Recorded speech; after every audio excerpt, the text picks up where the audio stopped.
انسانوں کی اوقات ہے کہ وہ اللہ سے ڈائریکٹ مانگ سکیں کیونکہ ہم گناہگار ہیں. تو کیا ہم نیک لوگوں، یعنی اس کا مطلب ہے کہ نیک لوگ جو ہیں ان کی طاقت جو ہے وہ اللہ سے بھی زیادہ ہے، یہ بتانا چاہ رہے ہو؟ اسے تو یہی لگ رہا ہے کہ اللہ تعالیٰ تو گناہگار بندوں کو نہیں سنبھال سکتا، اس کے لیے بابیں چاہیے سنبھالنے کے لیے. قرآن میں تو لکھا ہے سب سے نیک انسان اس کائنات میں اگر کوئی ہے تو وہ ہے جس کی قبر مدینے میں، صلی اللہ علیہ وآلہ وسلم. ان سے اللہ فرما رہا ہے وَإِذَا سَأَلَكَ عِبَادِي عَنِّي فَإِنِّي قَرِيبٌ اُجِيبُ دَعْوَةَ الدَّاعِ إِذَا دَعَانِ. اے میرے محبوب، جب میرے بندے آپ سے میرے بارے میں پوچھتے ہیں نا تو آپ فرمائیں میں تمہارے بالکل قریب ہوں، ہر پکارنے والے کی پکار کو سنتا ہوں جب وہ مجھے پکارے.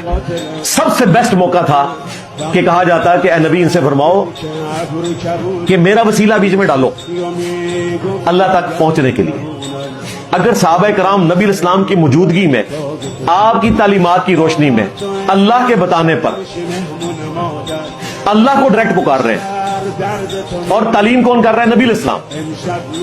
تو بابے تو شاہی کوئی نہیں، میرے نبی صاحب ہے ہی کوئی نہیں، تیرے بابے تھے شاہی کوئی نہیں. پورے قرآن کا خلاصہ یہی ہے.